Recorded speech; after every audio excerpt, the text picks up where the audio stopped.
Assalamualaikum warahmatullahi wabarakatuh. Perkenalkan, saya Dio Pamungkas, peserta Latsar gelombang kedua, Angkatan 53, kelompok 4, dan dengan nomor urut 37. Pada kesempatan kali ini, saya akan menyampaikan materi singkat mengenai manajemen ASN. Adapun hal pertama yang akan saya sampaikan yaitu mengenai kedudukan ASN. Pegawai ASN adalah pegawai negeri sipil dan pegawai pemerintah dengan perjanjian kerja yang diangkat oleh pejabat pembina kepegawaian dan diserahi tugas dalam suatu jabatan pemerintahan atau diserahi tugas negara lainnya dan digaji berdasarkan peraturan perundang-undangan.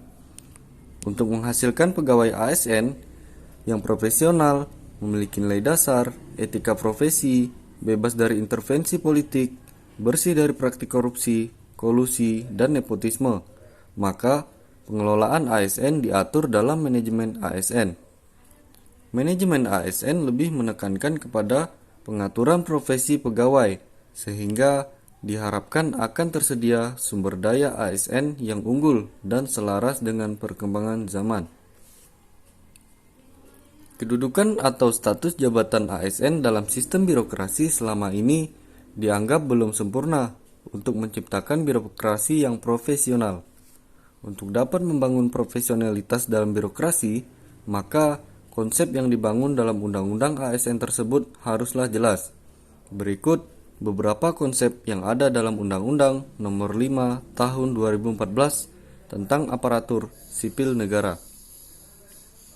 Berdasarkan jenisnya, pegawai ASN terdiri atas yang pertama, pegawai negeri sipil atau PNS. PNS merupakan warga negara Indonesia yang memenuhi syarat tertentu, diangkat sebagai pegawai ASN secara tetap oleh pejabat pembina kepegawaian untuk menduduki jabatan pemerintahan dalam memiliki nomor induk pegawai secara nasional. Yang kedua, pegawai pemerintah dengan perjanjian kerja atau disebut dengan PPPK. PPPK adalah warga negara Indonesia yang memenuhi syarat tertentu yang diangkat berdasarkan perjanjian kerja untuk jangka waktu tertentu dalam rangka melaksanakan tugas pemerintahan sesuai dengan kebutuhan instansi pemerintah dan ketentuan perundang-undangan. Adapun materi yang selanjutnya adalah mengenai peran ASN. Pegawai ASN memiliki peran sebagai perencana, pelaksana, dan pengawas penyelenggaraan tugas umum pemerintahan dan pembangunan nasional melalui pelaksanaan kebijakan dan pelayanan publik yang profesional, bebas dari intervensi politik, serta bersih dari praktik korupsi, kolusi, dan nepotisme. Untuk dapat menjalankan perannya dengan baik, pegawai ASN memiliki fungsi sebagai berikut. Yang pertama, pelaksanaan kebijakan publik. Yang kedua, pelayan publik. Dan yang ketiga, perekat dan pemersatu bangsa. Kemudian materi selanjutnya mengenai hak dan kewajiban ASN.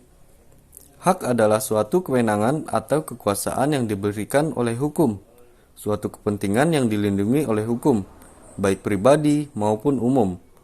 Dapat diartikan bahwa hak adalah sesuatu yang patut atau layak diterima, agar dapat melaksanakan tugas dan tanggung jawabnya dengan baik, dan dapat meningkatkan produktivitas, menjamin kesejahteraan ASN, dan akuntabel. Maka setiap ASN diberikan hak. Dalam Undang-Undang ASN, hak PNS dan PPPK adalah sebagai berikut.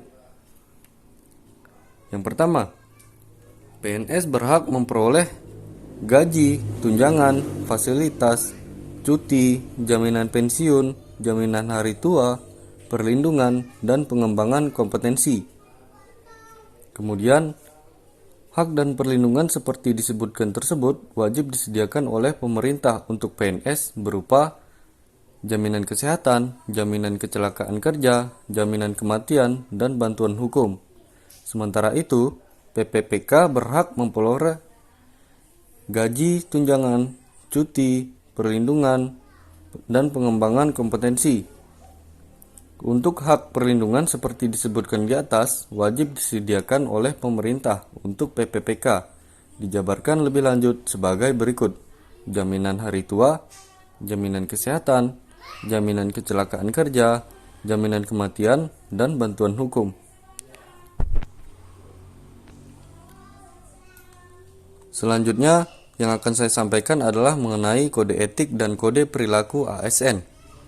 Dalam Undang-Undang ASN disebutkan bahwa profesi ASN berlandaskan pada kode etik dan kode perilaku yang bertujuan untuk menjaga martabat dan kehormatan ASN. Kode etik dan kode perilaku berisi pengaturan perilaku agar pegawai ASN yang pertama, melaksanakan tugasnya dengan jujur, bertanggung jawab, dan berintegritas tinggi. Kemudian yang B, yaitu melaksanakan tugasnya dengan cermat dan disiplin. Yang C, melayani dengan sikap hormat, sopan, dan tanpa tekanan. Yang D, melaksanakan tugasnya dengan sesuai ketentuan peraturan perundang-undangan. E, melaksanakan tugasnya sesuai dengan pemerintah, atasan atau pejabat yang berwenang, sejauh tidak bertentangan dengan ketentuan peraturan perundang-undangan dan etika pemerintahan. F, menjaga kerahasiaan yang menyangkut kebijakan negara. Saya rasa cukup sekian yang dapat saya sampaikan, kurang lebihnya saya mohon maaf. Saya ucapkan terima kasih. Assalamualaikum warahmatullahi wabarakatuh.